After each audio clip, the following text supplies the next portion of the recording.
Ngayon naman ay susubukan nating mag-ipon ng coins sa Faucetpay Microwallet at pagkatapos ay mag-withdraw papuntang Coins.ph.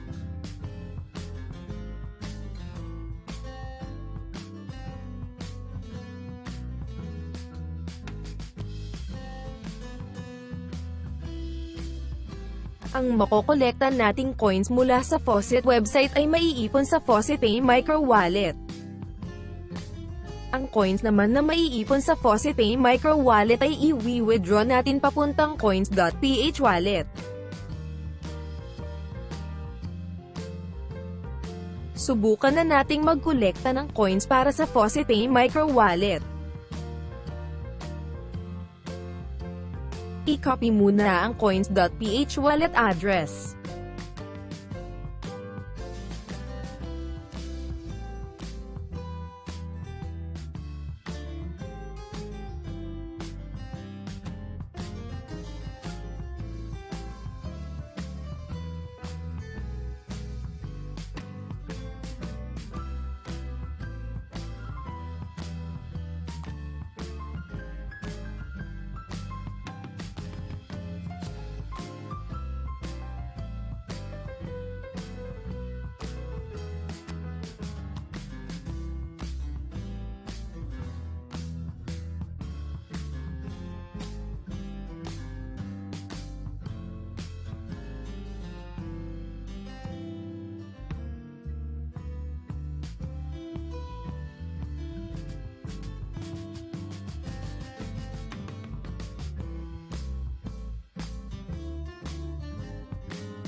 Ilagay ang iyong Coins.ph wallet address sa iyong Faucetpay Microwallet.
Sunod ay ilagay ang Coins.ph wallet address sa Fautsy.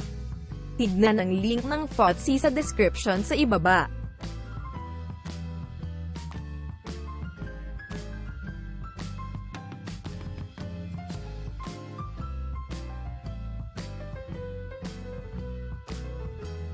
Kapag nailagay na ang Coins.ph wallet address ay pwede nang mag-collect o mag-claim ng coins.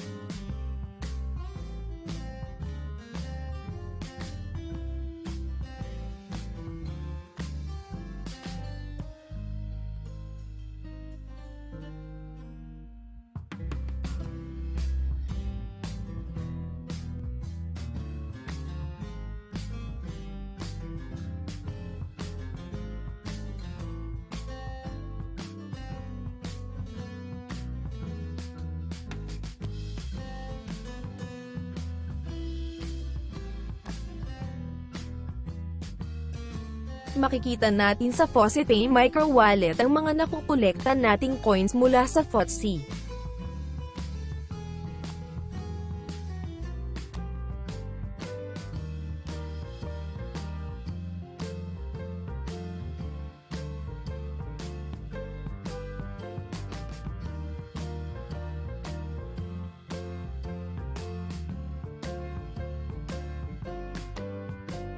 Ang minimum balance ng Faucetpay ay 1,000 Satoshis para makapag-withdraw sa Coins.ph.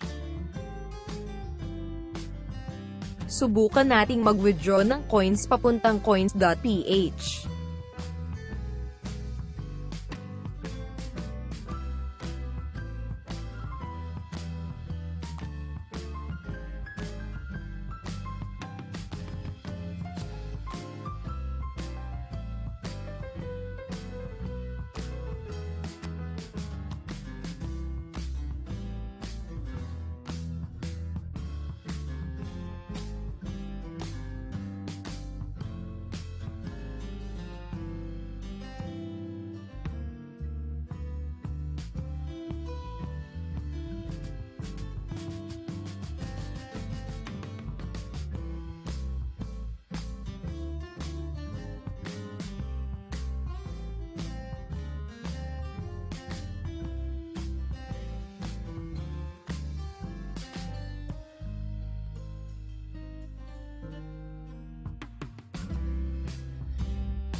I-click ang Place Withdrawal kapag na-fill up na ang withdrawal form.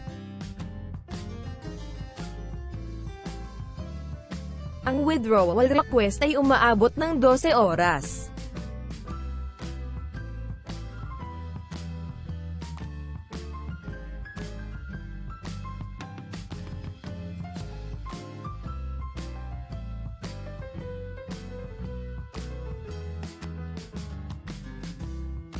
Pagkatapos ng 12 oras, i-check natin ang withdrawal.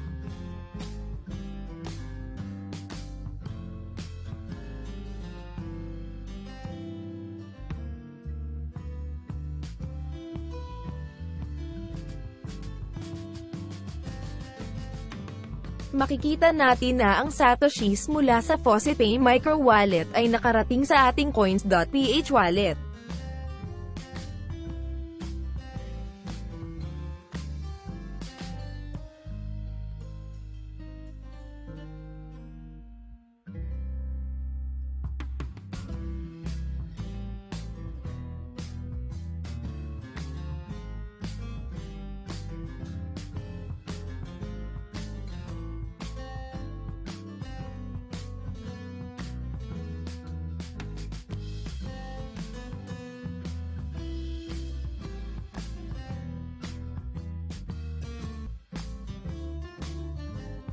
Panoorin din ang part 4 ng tutorial na ito.